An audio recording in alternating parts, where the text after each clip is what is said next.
안녕하세요. 법도TV 엄정숙 부동산 전문 변호사입니다. 오늘은 재소전하의 신청에 필요한 두 가지 준비물에 관한 내용입니다.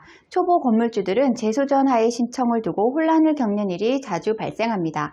건물 매입은 공인중개사의 도움으로 비교적 손쉽게 계약을 진행할 수 있지만 재소전하에는 법률적인 지식과 절차에 대한 이해가 없다면 진행이 어려운 경우가 많기 때문입니다. 건물주라면 추후 세입자에게 문제가 발생할 상황을 대비해 재소전하의 신청을 준비하기 마련입니다. 재소전하의 절차 진행 시 대부분 변호사를 선임하는 경우가 많아 자신이 준비해야 할 상황은 없다고 생각하는 경우가 많습니다. 하지만 재소전하의 신청에서 두 가지 사항을 준비하지 않으면 낭패를 볼 수 있다는 사실을 명심해야 합니다. 법률 용어가 어려운 분들을 위해 용어 설명부터 하고 갈게요. 재소전하이란 소송을 제기하기 전 화해를 한다는 뜻으로 법원에서 성립 결정을 받는 제도입니다. 화해조서가 성립되면 강제집행의 효력을 가집니다. 주로 상가임대차 관계에서 많이 활용되고 있습니다. 오늘 주제에 이어서 설명드립니다. 재소전하에는 임대차 계약 관계에 있는 사람이 서로 동의하에 맺는 계약과도 같습니다. 즉 누구 한 사람이라도 재소전하의 신청에 동의하지 않는다면 성립될 수 없다는 말입니다. 따라서 재소전하에는 임대차 계약 당사자가 누구이고 임대차한 부동산이 어떤 것인지를 증명하는 준비가 필요합니다. 먼저 재소전하를 맺는 당사자를 특정할 때에는 그 사람을 증명할 수 있는 객관적인 증거가 필요합니다.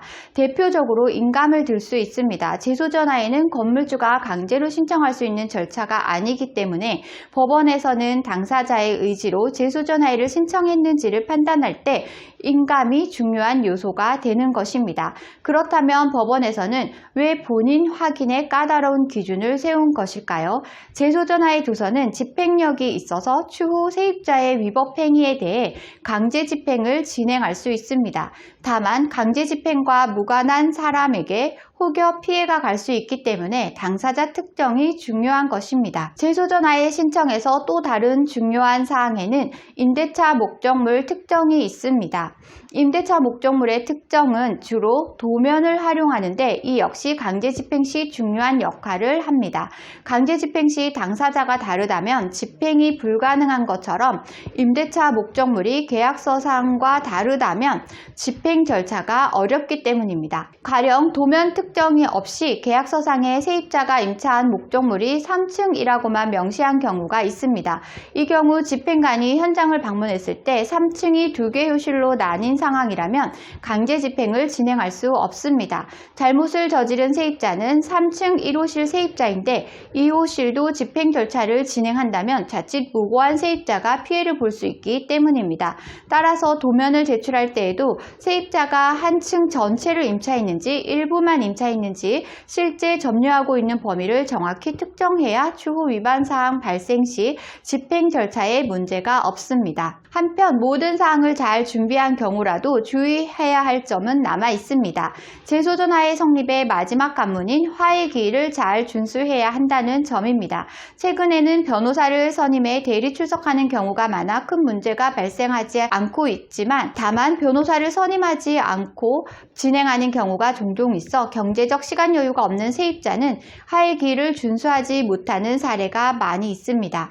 이 경우에도 재소전하에는 성립될 수가 없습니다. 다만 법원에서는 한 번의 화해 기일을 더 지정해 주는데 이 기회마저 놓친다면 재소전하의 신청이 기각되어 재신청을 거쳐야 하는 번거로움이 생길 수 있습니다. 오늘은 재소전하의 신청에 필요한 두 가지 준비물에 관한 내용을 설명드렸습니다. 정리하자면 계약 당사자를 입증하는 인감은 재소전하의 신청의 필수 조건이고요.